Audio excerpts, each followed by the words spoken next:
Hey guys, welcome back. ഇന്നും നമ്മൾ ഒരു ഇഫ്താർ സ്നാക്കിൻ്റെ റെസിപ്പി ആയിട്ടാണ് വന്നിട്ടുള്ളത് കേട്ടോ. ചിക്കൻ വെച്ചിട്ട് നല്ല ക്രിസ്പി ആയിട്ട് ചെയ്തെടുക്കുന്ന ഒരു ചിക്കൻ കോണിൻ്റെ റെസിപ്പിയാണ് നമ്മൾ ചെയ്യാൻ പോകുന്നത്. ഇതിന് വേണ്ടിയിട്ട് നമുക്ക് ആദ്യം തന്നെ ഒരു ബൗളിലേക്ക് 1.5 കപ്പോളം മൈദ ചേർത്ത് കൊടുക്കുക. നിങ്ങൾക്ക് കൂടുതൽ വേണമെങ്കിൽ കൂടുതലെടുക്കുക, കുറച്ച് വേണമെങ്കിൽ കുറച്ചെടുക്കുക കേട്ടോ.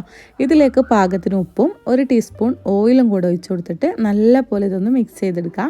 ഒരു 3 മിനിറ്റോളം മിക്സ് ചെയ്തുകൊണ്ടേ നിൽക്കുക. ഇനി ഇതിലേക്ക് നമുക്ക് വേണ്ടത് ഒരു ചെറിയ ചൂടുള്ള വെള്ളം, നല്ല തിളച്ച വെള്ളമാവരുത്, ഒരു ഇളം ചൂടുള്ള വെള്ളം ഒഴിച്ചു കൊടുത്തിട്ട് പാകത്തിന് ഒഴിച്ചു കൊടുത്തിട്ട് അല്ലെങ്കിൽ കുറച്ചീച്ച ഒഴിച്ചു കൊടുത്തിട്ട് നല്ലപോലെ ഇതൊന്ന് കുഴച്ചെടുക്കണം. നമ്മൾ ചപ്പാത്തി മാവൊക്കെ കുഴച്ചെടുക്കില്ലേ, അതിലും ഒന്നുകൂടെ ലോസിൽ വേണം. നമ്മൾ കൗണ്ടർ ടോപ്പിലിട്ടിട്ട് നല്ലപോലെ കുഴച്ചെടുത്ത മാവാണ് ഇത്. ഇനി നമുക്കിത് റെസ്റ്റിന് വെക്കാം. 1 മണിക്കൂറൊക്കെ റെസ്റ്റിന് വെച്ചാൽ മതി. ഇതിലേക്ക് കുറച്ച് ഓയിലും കൂടെ ഒന്ന് ബ്രഷ് ചെയ്ത് കൊടുക്കുന്നുണ്ട്. ഇനി നമുക്കിത് എന്ത് ചെയ്യാം, നല്ലപോലെ ഓയിലൊക്കെ ബ്രഷ് ചെയ്ത് കൊടുത്തതിന് ശേഷം ഇത് അടച്ച് വെച്ചിട്ട് ഒരു 1.5 മണിക്കൂർ റെസ്റ്റിന് വെക്കാം. 1.5 മണിക്കൂറിന് ശേഷം നമുക്ക് എന്ത് ചെയ്യാം, ഇതിലേക്കുള്ള ഫില്ലിങ്സ് റെഡിയാക്കി എടുക്കാം. ചിക്കൻ വെച്ചിട്ടാണ് ചെയ്തെടുക്കുന്നത്. അപ്പോൾ ബോൺലെസ് ചിക്കൻ ഉണ്ടെങ്കിൽ അത് ചേർത്ത് കൊടുക്കുക. ഇതിലേക്ക് കുറച്ച് ഉപ്പ്, അതുപോലെ കുറച്ച് മഞ്ഞൾപ്പൊടി, ഒരു 1/4 ടീസ്പൂണോളം മതിയാവുക, 1 ടീസ്പൂണോളം മുളക് പൊടി, നല്ല കാശ്മീരി ഉണ്ടെങ്കിൽ അത്, എരിവുള്ളതുണ്ടെങ്കിൽ നിങ്ങൾക്ക് ഏതാ ഇഷ്ടം അത് ചേർത്ത് കൊടുക്കുക. പിന്നെ ഇഞ്ചി വെളുത്തുള്ളി പേസ്റ്റ് ഒരു 1/2 ടീസ്പൂണ്, ഇത്രയും കൂടി ചേർത്തിട്ട് നമുക്കിതിലേക്ക് ഈ ചിക്കൻ വേവാൻ ആവശ്യമായിട്ടുള്ള വെള്ളം ഒഴിച്ച് കൊടുക്കാം. ഇനി ഇതെല്ലാം കൂടെ ഒന്ന് മിക്സ് ചെയ്തിട്ട് നേരെ നമ്മൾ അടുപ്പത്തേക്ക് വെക്കുകയാണ് ചെയ്യുന്നത്. നമ്മളിതാ സ്റ്റവ് ഓൺ ചെയ്തിട്ടുണ്ട്, ഫ്ലെയിം ഓഫ് ആക്കിയിട്ട് നമുക്ക് എന്ത് ചെയ്യാം, ഇതിലേക്ക് വെച്ച് കൊടുക്കുക. എന്നിട്ടില്ലേ നമ്മൾ മൂടി വെച്ചിട്ട് ഇതൊന്ന് വേവിച്ചെടുക്കണം. വെള്ളമൊക്കെ ഇറങ്ങിയിട്ട് നല്ലപോലെ വെന്ത് കിട്ടണം. നല്ലപോലെ വെന്ത് ആ വെള്ളമൊക്കെ ഒന്ന് വറ്റി വരുമ്പോൾ നമുക്ക് എന്ത് ചെയ്യാം, ഇതൊന്നും കൊണ്ട് മിക്സ് ചെയ്തെടുക്കാം. ഇനി നമുക്ക് ഇതിലേക്ക് കുറച്ച് ഓയിൽ ഒഴിച്ചിട്ട് ഇതൊന്ന് ഫ്രൈ ചെയ്ത് കൊടുക്കണം കേട്ടോ. അപ്പോൾ ഫ്രൈ ആവാനുള്ള ഓയിൽ ഒഴിച്ച് കൊടുക്കുക. എന്നിട്ട് ജസ്റ്റ് ഒന്നിങ്ങനെ വിട്ടിട്ട് കൊടുക്കുക. എന്നിട്ട് നമുക്കിത് പിന്നെ മൂടി വെച്ചിട്ട് നല്ലപോലെ ഒന്ന് ഫ്രൈ ചെയ്തെടുക്കുക. പെട്ടെന്ന് തന്നെ റെഡിയായി കിട്ടുക. അപ്പോൾ ഇതേപോലെ ഫ്രൈ ആയിട്ടുണ്ട്. നല്ലോണം അങ്ങോട്ട് കരിഞ്ഞു മുരിയൊന്നും വേണ്ട, ഇതേപോലെ ആയാൽ മതി. ഇനി ഈ ചിക്കനൊക്കെ നമുക്ക് എന്ത് ചെയ്യാം, ഒരു മിക്സിൻ്റെ ജാറിലേക്ക് ഇട്ട് കൊടുത്തിട്ട് ഇതൊന്ന് ക്രഷ് ചെയ്തെടുക്കുകയാണ് ചെയ്യുന്നത് കേട്ടോ. അപ്പോൾ നല്ലോണം അരയൊന്നും വേണ്ട, ജസ്റ്റ് ഒന്ന് ക്രഷ് ആയാൽ മതി. അപ്പോൾ ക്രഷ് ചെയ്തിട്ട് ദാടെ മാറ്റി വെക്കുക. ഇനി നമുക്ക് സെയിം പാനിൽ കുറച്ചുകൂടെ ഓയിൽ ഒഴിച്ച് കൊടുക്കുക. ഒരു 2.5 ടീസ്പൂൺ ഓയിൽ ഒഴിച്ച് കൊടുത്തോളി. ഇനി ഇതിലേക്ക് വേണ്ടത് ഒരു 3 വലിയുള്ളിയാണ്. 3 വലിയുള്ളി നല്ലപോലെ ചോപ്പ് ചെയ്തെടുത്തതാണ്. ഇനി ഇതൊന്ന് നല്ലപോലെ ഒന്ന് മിക്സ് ചെയ്തും കൂടെ എടുക്കുക കേട്ടോ. ആ എണ്ണയും അതുപോലെ ആ ഒരു ഉള്ളിയൊക്കെ നല്ലപോലെ ഒന്ന് വഴറ്റിയെടുക്കണം. ഇതിലേക്ക് പാകത്തിന് ഉപ്പും കൂടെ ഈ സമയം ചേർത്ത് കൊടുക്കുക. എന്നിട്ട് നല്ലപോലെ മിക്സാക്കി കൊടുക്കുക. ഇത് നല്ലപോലെ നല്ല സോഫ്റ്റായിട്ട് വാടണേ. ഒന്ന് വാടി വന്നാൽ നമുക്കിതിലേക്ക് ഒരു പച്ചമുളക് ചെറുതായിട്ട് കട്ട് ചെയ്തിട്ട് കൊടുക്കുക. ഇഞ്ചി വെളുത്തുള്ളി പേസ്റ്റ് ഒരു 1/2 ടീസ്പൂണും കൂടെ ഇട്ട് കൊടുക്കുക. എന്നിട്ട് നല്ലപോലെ മിക്സ് ചെയ്യാൻ നല്ല സോഫ്റ്റാക്കിയിട്ട് വഴറ്റിയെടുക്കുക. വഴറ്റിയെടുത്ത് ചിക്കനിലേക്ക് ഈ ഒരു ഉള്ളിയിലേക്ക് നമുക്ക് ഒരു 1.5 ടീസ്പൂൺ ചിക്കൻ മസാല ചേർത്ത് കൊടുക്കുക. ഒരു 1/2 ടീസ്പൂൺ കുരുമുളക് പൊടി ചേർത്ത് കൊടുക്കുക. ഒരു 1/4 ടീസ്പൂൺ ഗരം മസാലയും കൂടി ചേർത്തിട്ട് നല്ലപോലെ മിക്സ് ചെയ്തെടുക്കുക. ആ ഒരു മസാല ആ ഉള്ളിയിലേക്ക് നന്നായിട്ട് ആക്കിയെടുക്കുക. ഇനി ഇതിലേക്ക് നമ്മൾ നേരത്തെ ക്രഷ് ചെയ്ത് വെച്ച ചിക്കനില്ലേ, അതും കൂടെ ചേർത്തിട്ട് നല്ലപോലെ മിക്സാക്കി കൊടുക്കുക. നമ്മളില്ലേ ഈ മിക്സീൻ്റെ ചാറിലേക്ക് കുറച്ച് വെള്ളവും കൂടി ഒഴിച്ച് കൊടുക്കുന്നുണ്ട്. ഒരു 3-4 ടീസ്പൂൺ മാത്രമേ ഒഴിച്ച് കൊടുത്തിട്ടുള്ളൂ. അതും കൂടെ ഈ ചിക്കനിലേക്ക് ഒഴിച്ച് കൊടുക്കുക, ഈ ഒരു മിക്സിലേക്ക് ഒഴിച്ച് കൊടുക്കുക. ഈ പൊടികളും ചിക്കനും ഉള്ളിയും ഒക്കെ കൂടെ നല്ലപോലെ മിക്സ് ആവാൻ വേണ്ടിയിട്ടാണ് നമ്മൾ വെള്ളം ഒഴിച്ച് കൊടുത്തത്. അത് നല്ലപോലെ മിക്സ് ആക്കി എടുക്കുക. ലാസ്റ്റായിട്ട് കുറച്ച് കറിവേപ്പിലയും മല്ലിച്ചപ്പും കൂടെ ഇട്ട് കൊടുക്കുക. എന്നിട്ട് നല്ലപോലെ ആ വെള്ളമൊക്കെ ഒന്ന് നല്ലപോലെ വറ്റിച്ചെടുക്കുക. ഒഴിച്ച വെള്ളത്തിൻ്റെ അംശം കാണാൻ പാടില്ല. ഇതേപോലെ നല്ലപോലെ ഡ്രൈ ആയതിനു ശേഷം നമുക്ക് എന്ത് ചെയ്യാം, ഒന്ന് ഫ്ലെയിം ഓഫ് ആക്കാം. ഈ മസാല നമുക്കൊന്ന് ചൂട് തണിയാൻ വെക്കാം.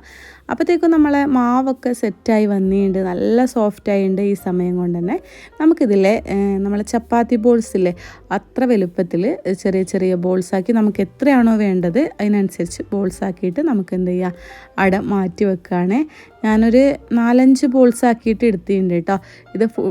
ഇത് വേറൊരു ആവശ്യത്തിനും കൂടിയുള്ള മാവാണ്. അപ്പോൾ നമുക്കിതിലേക്ക് എത്രയാണ് വേണ്ടത് അത്ര എടുക്കുക. ഞാൻ 5 ബോൾസാക്കിയിട്ട് എടുത്തിട്ടുണ്ട്. ഇനി ഇതൊന്ന് നമുക്ക് പരത്തി സെറ്റാക്കി എടുക്കുക. ഇതിങ്ങനെ ആ കോൺ രൂപത്തിലേക്ക് ആക്കുന്നതെന്ന് കാണാം കേട്ടോ. അപ്പോൾ ഈ ഒരു മാവിൽ ഇങ്ങനെ പരത്തി കൊടുക്കുന്നുണ്ട്. പരത്തി കൊടുക്കുന്നതിലെ നല്ല സോഫ്റ്റ് ആക്കിയിട്ട്, അതായത് നല്ല നൈസാക്കിയിട്ട് വേണം നമ്മൾ ഈ ഒരു മാവ് പരത്താൻ. ഞാൻ കാണിച്ചു തരാം. ഇതാണ്ടോ അത്യാവശ്യം നല്ല നൈസാക്കിയിട്ട് തന്നെ പരത്തിയെടുത്തിട്ടുണ്ട്. ഇനി നമുക്ക് എന്ത് ചെയ്യാം, ഇതൊന്ന് ചുട്ടെടുക്കുകയും കൂടി വേണം. ചുട്ടെടുക്കുക മീൻസ് നമ്മൾ അധികം ചപ്പാത്തീൻ്റെ അതേപോലെ അങ്ങോട്ട് വേവിച്ചെടുക്കുന്നില്ല. ഒരു 2 മിനിറ്റ് മാത്രം അല്ലെങ്കിൽ 2 സെക്കൻഡ് മാത്രം ഒന്ന് ചൂടാക്കി എടുക്കുന്നത് മാത്രമേ ഉള്ളൂ. ഈ ഒരു ചപ്പാത്തി ചുട്ടെടുക്കുകയല്ല, ഒന്ന് ചൂടാക്കി എടുക്കുക. അതായത് ഇതേപോലെ കളറൊന്നും മാറാൻ നിൽക്കരുത്. തീയിൽ ഒന്ന് ചൂടായാൽ മാത്രം മതിയാവും കേട്ടോ. അപ്പോൾ എന്താ ചെയ്യുക, ഇതേപോലെ നമുക്ക് എല്ലാം ചുട്ടെടുക്കാം. കാരണം നല്ല നൈസാണ്, നല്ല സോഫ്റ്റ് ആയിട്ട് വേണം ചെയ്തെടുക്കാൻ കേട്ടോ. എല്ലാം ഇതേപോലെ തന്നെ ചെയ്തെടുക്കുക. കട്ടി കൂടി പോകരുത്, നല്ല കട്ടി കുറച്ച് എടുത്താലേ നമുക്ക് നല്ല ക്രിസ്പി ആയിട്ട് കിട്ടുള്ളൂ.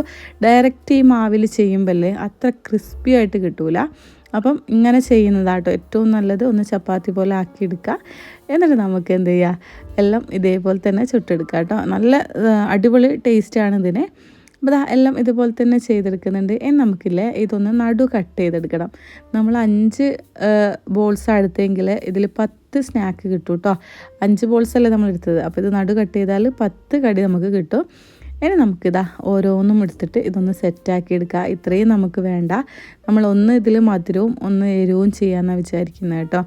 അപ്പോൾ ഇതിലേക്ക് വേണ്ടത് കുറച്ച് വെർമസെല്ലിയാണ്, നൈസായിട്ടുള്ള തിന്നായിട്ടുള്ള വെർമസെല്ലി, പിന്നെ കുറച്ച് മൈദ കലക്കിയതാണ്. വെറുതെ മൈദ കുറച്ച് കട്ടിയിൽ കലക്കിയതാണ്. ഇത്രയും വേണം. ഇനി നമുക്ക് നമ്മളെ കോൺ ഉണ്ടാക്കി എടുക്കാനും എളുപ്പമാണ്. നമ്മൾ ഈ ഒരു മാവില്ലേ അധികം വേവിക്കാത്തതുകൊണ്ട് തന്നെ നമ്മൾ ഒട്ടിക്കുന്നിടത്ത് അത് ഒട്ടി നിൽക്കും കേട്ടോ. അപ്പോൾ നമുക്കിങ്ങനെ മടക്കി കൊടുക്കണം. അപ്പോൾ ഞാൻ കുറച്ച് ഫില്ലിങ്സ് വെച്ച് കൊടുക്കുന്നുണ്ട്. അപ്പോൾ കുറച്ച് അധികം ഫില്ലിങ്സ് വെച്ച് കൊടുക്കുക കേട്ടോ. ഇതിലേക്ക് കുറച്ച് അധികം ഉള്ളതാണ് നല്ല ടേസ്റ്റ് ഉണ്ടാവുക. എന്നിട്ട് ഇങ്ങനെ ഒന്ന് ഷേപ്പാക്കി കൊടുക്കുക ജസ്റ്റ്. എന്നിട്ട് ഇങ്ങനെ ഒന്ന് ഫോൾഡ് ചെയ്ത് കൊടുക്കുക. എന്നിട്ട് അവിടെ അല്ലേ ആ ഒരു മൂല നമുക്ക് എന്ത് ചെയ്യുക, ഒന്നിങ്ങനെ പ്രസ് ചെയ്ത് കൊടുത്താൽ അതങ്ങനെ നിന്നോളൂ കേട്ടോ. നമ്മൾ വേവിച്ചപ്പോൾ നല്ല വെന്തിക്കില്ലല്ലോ, അതുകൊണ്ട് തന്നെ അതങ്ങോട്ട് നിന്നോളും. നമ്മൾ മൈദ ഒന്ന് ബ്രഷ് ചെയ്ത് കൊടുക്കുകയാണ്. ഇതുപോലെ കറക്റ്റ് ഒട്ടിക്കിട്ടാൻ പൊട്ടിപ്പോവാണ്ടിരിക്കാൻ വേണ്ടിയിട്ടാണ് മൈദ ബ്രഷ് ചെയ്ത് കൊടുക്കുന്നത്. എന്നിട്ട് കോണിലെ നേരെ ഇപ്പുറത്തേക്ക് ഫോൾഡ് ചെയ്യുക, അവിടുന്ന് ഇങ്ങോട്ടേക്ക് എടുത്ത് വെക്കുക. ഇത് സിമ്പിളാണ്. അപ്പോൾ കുറച്ച് പ്രസ് ചെയ്യണമെന്ന് മാത്രമേ ഉള്ളൂ കേട്ടോ. ഇതാണ്ടോ നല്ലപോലെ ഒന്ന് പ്രസ് ചെയ്ത് കൊടുത്താൽ മാത്രം മതി. അതേപോലെ ഇങ്ങനെ മടക്കി കൊടുക്കുക, ഒന്നും കൂടെ മടക്കി കൊടുക്കുക. ബാക്കിയുള്ളത് നമുക്ക് എന്ത് ചെയ്യുക, ഇങ്ങോട്ടേക്ക് ആക്കി കൊടുക്കുക. സിമ്പിളാണ്, പെട്ടെന്ന് തന്നെ ഉണ്ടാക്കി തീരുകയും ചെയ്യും കേട്ടോ. വലിയ പണിയൊന്നുമില്ല. പിന്നെ ഫില്ലിങ്സ് ഇല്ലേ, നിങ്ങൾക്ക് ഇഷ്ടമുള്ള ഫില്ലിങ്സ് വെച്ച് കൊടുക്കുക. ഇതിലേക്ക് നമ്മൾ ആ ഒരു ചിക്കൻ ചില്ലീൻ്റെ ഫില്ലിങ്സ് ഒക്കെ വെച്ച് കൊടുത്താൽ നല്ല ടേസ്റ്റാണ്. അപ്പോൾ ഇനി നമുക്ക് ലാസ്റ്റ് പരിപാടിയിലേക്ക് പോവാം. ഈ ഒരു കോണിൻ്റെ മേലല്ലേ ഇങ്ങനെ ഒട്ടിച്ചു കൊടുത്തിട്ട് ഫ്രൈ ആക്കുകയാണെങ്കിൽ ഫ്രൈ ആക്കുക. പക്ഷെ നമ്മളിങ്ങനെ കാണാൻ കുറച്ച് മൊഞ്ചിന് വേണ്ടിയിട്ട് അതിൻ്റെ ഉള്ളിലേക്ക് കുറച്ച് മൈദ ബ്രഷ് ചെയ്ത് കൊടുക്കുക. കുറേയൊന്നും വേണ്ട കേട്ടോ, കുറച്ച് മാത്രം ബ്രഷ് ചെയ്ത് കൊടുക്കുക. പിന്നെ നമ്മൾ വെർമസെല്ലി ഇല്ലേ അത് ഇതിൻ്റെ മേലേക്ക് ഇങ്ങനെ ഇട്ട് കൊടുക്കുക. സിമ്പിളാണ്, ഇട്ട് കൊടുക്കാന്ന് അങ്ങനെ അങ്ങ് ഒട്ടിപ്പിടിക്കൂല. അപ്പോൾ കുറച്ച് ആദ്യം ഇടുക, പിന്നെ നമുക്ക് എന്ത് ചെയ്യുക, ഇട്ടതിൻ്റെ ബാക്കി അതിലേക്ക് തന്നെ കൊട്ടി കൊടുക്കുക. പിന്നെയും കുറച്ചും കൂടെ ഇടുക. സെറ്റായിട്ടുണ്ട് കേട്ടോ.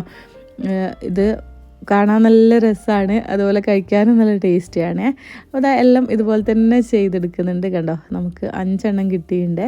6 എണ്ണം നമ്മളിതുപോലെ ചെയ്തെടുക്കുന്നുണ്ട്. നമുക്ക് നല്ല ചൂടുള്ള എണ്ണയിൽ ഇതൊന്ന് ഫ്രൈ ചെയ്തെടുക്കാം. ഫ്രൈ ചെയ്യുമ്പോൾ ശ്രദ്ധിക്കേണ്ടത് ആദ്യം നല്ല ചൂടുണ്ടാവും, പിന്നെ അതൊന്ന് മീഡിയം ഫ്ലെയിമിലേക്ക് ആക്കി കൊടുക്കുക. എന്നിട്ട് 2 ഭാഗവും തിരിച്ചും മറിച്ചു വിട്ടിട്ട് വേവിച്ചെടുക്കുക. ഏറ്റവും നല്ലത് ഒരു ഭാഗം നല്ല പോലെ ആയിക്കഴിഞ്ഞാൽ അടുത്ത ഭാഗം മറിച്ചിട്ട് കൊടുക്കുക. എന്നിട്ട് 2 ഭാഗവും ആയി എന്ന് കണ്ടാൽ നമുക്ക് ഫ്രൈ ചെയ്തിട്ട് കോരാട്ടോ. ഇത് നല്ല ടേസ്റ്റിയാണ്. പിന്നെ നമ്മൾ ആ വെർമസെല്ലി ഫുള്ള് നമുക്ക് കിട്ടുമൊന്നുമില്ല, കുറച്ച് ആ എണ്ണയിൽ കിടക്കും, അതൊന്നും കുഴപ്പമില്ല. പക്ഷെ എന്നാലും അതിലുണ്ടാവും കേട്ടോ, നല്ല ക്രിസ്പിയാണ് അതിങ്ങനെ കഴിക്കുമ്പോൾ.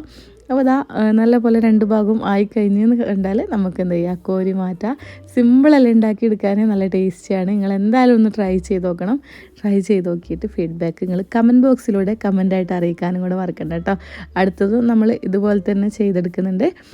ഓരോന്ന് ഇട്ട് കൊടുക്കുക. നമ്മൾ 3 എണ്ണം വെച്ചിട്ടാണ് ഫ്രൈ ചെയ്തെടുത്തത്. 2 ഭാഗവും നല്ല പോലായി കളറൊക്കെ ഒന്ന് മാറി നല്ല ക്രിസ്പി ആയി എന്ന് കണ്ടാൽ, ഈ ക്രിസ്പി ആയിട്ട് കിട്ടണമെങ്കിലില്ലേ നിങ്ങൾ ഫ്ലെയിം കുറച്ച് വെച്ചിട്ട് തന്നെ നല്ലപോലെ ഫ്രൈ ആക്കി എടുക്കണം. അപ്പോൾ ഇന്നത്തെ വീഡിയോ വിശേഷമൊക്കെ ഇത്രയേ ഉള്ളൂ. നിങ്ങൾ എന്തായാലും നാളത്തെ റെസിപ്പി, നിങ്ങൾ ഇഫ്താറിൻ്റെ റെസിപ്പി ഇതാവട്ടെ. ട്രൈ ചെയ്ത് നോക്കിയിട്ട് ഫീഡ്ബാക്ക് അറിയിക്കാൻ മറക്കണ്ട. പുതിയൊരു വീഡിയോ ആയിട്ട് പിന്നെ കാണാം. Bye from Jasna Basheel entertainment.